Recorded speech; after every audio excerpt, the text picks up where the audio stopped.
नमस्कार, SCG news के साथ मैं हूं नरेंद्र पांडे। नवा रायपुर के नए चमकदार विधानसभा भवन में रविवार से छत्तीसगढ़ विधानसभा भवन का शीतकालीन सत्र शुरू हुआ। 4 दिन का यह सत्र 14 से 17 दिसंबर 2025 तक चलने वाला है। तकनीकी के लिहाज से यह एक ऐतिहासिक है क्योंकि पूरा सत्र पेपरलेस रखा गया है।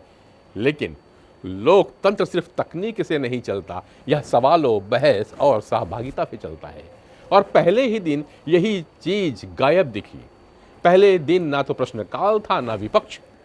कांग्रेस विधायकों ने सत्र का पहले दिन से ही बहिष्कार कर दिया और सदन में केवल भाजपा विधायक मौजूद रहे। ऐसे में चर्चा का केंद्र बना छत्तीसगढ़ का विजन 2047, एक ऐसा दस्तावेज जो प्रदेश के अगले 22 वर्षों को सपना दिखा रहा है। लेकिन उस पर चर्चा आधे सदन के बिना शुरू हो गई। वित्त मंत्री ओपी चौधरी ने सदन में छत्तीसगढ़ अंजोरा विजन डॉक्यूमेंट 2047 प्रस्तुत करते हुए सरकार की उपलब्धियों और भविष्य की योजनाओं पर खाका रखा। उन्होंने गर्व से बताया कि छत्तीसगढ़ में निर्मित एल्युमिनियम का इस्तेमाल चंद्रयान और मंगलयान जैसे अभियानों में हुआ है। तेजस फाइटर प्लेन और कई रॉकेट्स में भी प्रदेश का एल्युमिनियम लगा हुआ है। आंकड़ों की भाषा में उन्होंने कहा कि वर्तमान में प्रदेश की जीएसडीपी लगभग 5.67 लाख करोड़ रुपए है और लक्ष्य है कि 2047 तक इसे 74 लाख करोड़ रुपए तक पहुंचाया जाएगा। अध्यक्ष महोदय, छत्तीसगढ़ की जीडीपी जो 2000 में 21,000 करोड़ रुपए थी, वो आज 5,67,000 करोड़ रुपए 2024 तक पहुंच गई थी। 5,67,000 करोड़ रुपए 2024 तक पहुंच गई थी। इसको 2047 तक लगभग 15 टाइम्स तक बढ़ाते हुए, जब हमने बेस स्टार्ट किया था तब जीएसडीपी 5 लाख करोड़ के आसपास थी, उसे 15 गुना बढ़ाते हुए 75 लाख करोड़ तक पहुंचाने की एक सपना, एक विजन, एक रोड मैप हमारी सरकार ने आदरणीय मुख्यमंत्री जी के नेतृत्व में देखा है। और भारत की जो इकोनॉमी की कंपाउंडिंग स्टोरी होगी, उसी तरह की कंपाउंडिंग स्टोरी हमारे छत्तीसगढ़ में हो, उससे बेहतर हो, इस दिशा में निश्चित रूप से हम प्रयास करेंगे। इस सोच के साथ विजन डॉक्यूमेंट तैयार किया गया है। केंद्र सरकार की नीतियों का हवाला देते हुए चौधरी ने याद दिलाया कि यूपीए शासनकाल में भारत 10वीं अर्थव्यवस्था था, आज दुनिया की चौथी सबसे बड़ी अर्थव्यवस्था है। साथ ही विपक्ष पर तंज करते हुए उन्होंने कहा कि आज का दिन बेहद महत्वपूर्ण है, लेकिन कांग्रेस सदन से नदारद है। जनता सब देख रही है और समय आने पर जवाब भी दे देगी। 10 सालों में हमारे देश की अर्थव्यवस्था रैंक की दृष्टि से कोई छलांग नहीं लगा पाई, लेकिन नरेंद्र मोदी जी ने जब 2014 में देश का नेतृत्व संभाला तो उस समय हमारे देश की अर्थव्यवस्था 10वें नंबर की अर्थव्यवस्था थी और आज 11 वर्षों बाद हम देश की, दुनिया की 4थे नंबर की अर्थव्यवस्था बन रहे हैं। लेकिन असली मोड़ तो तब आया जब भारतीय जनता पार्टी के विधायक और पूर्व मंत्री अजय चंद्राकर ने ही चर्चा की प्रक्रिया पर सवाल खड़े कर दिए। चंद्राकर ने आसंदी से सीधा सवाल किया, यह स्पष्ट नहीं है कि चर्चा किस नियम के तहत हो रही है। क्या यह शासकीय संकल्प है? क्या चर्चा के बाद मंत्री जवाब देंगे या सिर्फ बोलने का ही अवसर दिया जा रहा है? चंद्राकर का कहना था कि सदन को पहले ही यह बताया जाना चाहिए था कि चर्चा किस नियम में है, उसकी परिणति क्या होगी और विधायकों की भूमिका क्या है। मुख्यमंत्री विष्णुदेव साय को विजय डॉक्यूमेंट के लिए बधाई देते हुए भी अजय चंद्राकर ने सरकार की नीतियों पर कई कठोर और असहज सवाल रख दिए। आज तक प्रदेश में रोजगार की स्पष्ट परिभाषा तय नहीं हो पाई है।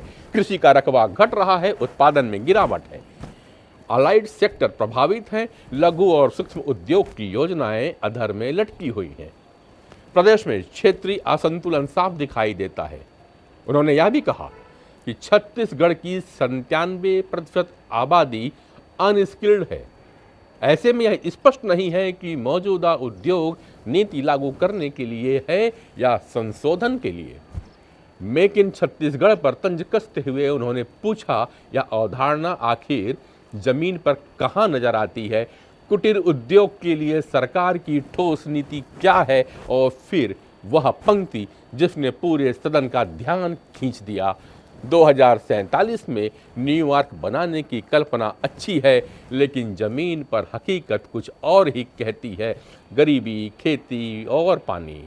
अनुत्तरित प्रश्न अंजोरा विजन डॉक्यूमेंट पर सवाल उठाते हुए चंद्राकर ने यह भी कह दिया कि इसमें गरीबी उन्मूलन पर कोई ठोस रोड मैप है ही नहीं। रोजगार की परिभाषा अब भी धुंधली दिखाई पड़ती है। प्रदेश में 1.25 लाख हेक्टेयर कृषि भूमि कम हो चुकी है। सिंचाई का दायरा घटता चला जा रहा है और सबसे अहम सवाल कि सतही जल के उपयोग को लेकर सरकार की नीति आखिर है क्या? आप स्पष्ट करेंगे हमारी चर्चा है, इसलिए मैं विधि विधायी प्रक्रिया में नहीं जा रहा हूं।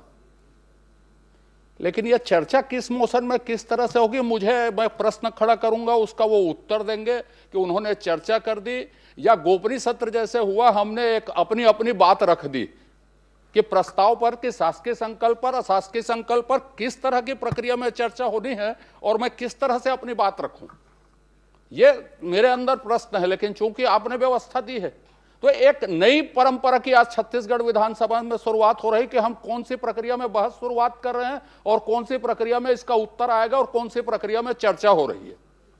तो इसलिए यह स्पष्ट हो जाना चाहिए था कि आखिरी में मंत्री जी उत्तर देंगे तो मैं उस तरह से बोलूंगा, यदि मुझे अपनी बात रखनी है तो मैं उस तरह से बोलूंगा, सुझाव देना है तो मैं उस तरह से बोलूंगा। तो इस तरह की चीजें थोड़ी चर्चा शुरू होने के पहले स्पष्ट रहनी चाहिए कि विधानसभा में इस तरह की चर्चा। माननीय अध्यक्ष महोदय, मैंने बात सही कही कि गलत कही? आप विधानसभा अध्यक्ष रहे।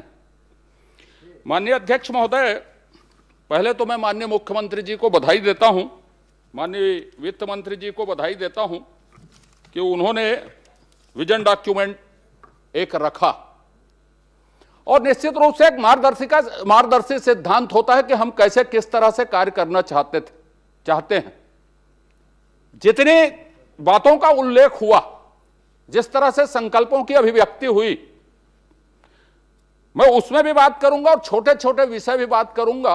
और मैं निराशावादी तो बिल्कुल नहीं हूं, और निराशावादी इसलिए नहीं हूं कि मेरी जो बात होगी तो हो सकता है उसमें लगे कि साहब कोई बात ऐसी नकारात्मक हो गई होगी, पर वो नकारात्मक बिल्कुल नहीं होगी। हमारी सरकार है, हमारी सरकार अच्छी तरह से चले और ये जो संकल्प की अभिव्यक्ति हुई है वो संकल्प निर्धारित समय में शुरू हो। यदि नीतियां और कार्यक्रम बनती हैं तो वो रिफ्लेक्ट होनी चाहिए कि गरीबी उन्मूलन क्या हो। रोजगार पर आपने रिफ्लेक्ट किया है पिछले 5 सालों में, और छत्तीसगढ़ बनने के बाद रोजगार क्या है यह परिभाषित नहीं हो सका आज तक। आप बताएंगे मुझे कि रोजगार की परिभाषा किसको मानी जाती है, और सरकार यह तय करे बेसिक लेवल में कि रोजगार इसको माना जाएगा। 10 लाख करोड़ से लेकर 2047 तक 75 लाख करोड़ का लक्ष्य रखा है, जो 14% की बढ़ोतरी लगभग, तो 14% की बढ़ोतरी में यह हो जाएगा। लेकिन सवाल यह है, एक अनुमान है। नवा रायपुर की नई विधानसभा में भविष्य का सपना तो पेश किया गया। कागज नहीं थे, टैब थे, लेकिन विपक्ष नहीं था और सवालों के कोई जवाब भी नहीं। विजन 2047 एक महत्वाकांक्षी दस्तावेज है, इसमें कोई शक नहीं, लेकिन लोकतंत्र में विजन तभी मजबूत होता है जब उस पर सवाल भी उतनी मजबूती से पूछे जाएं, और शायद यही सवाल आने वाले दिनों में सदन के भीतर भी गूंजेंगे और बाहर जनता के बीच में भी होंगे।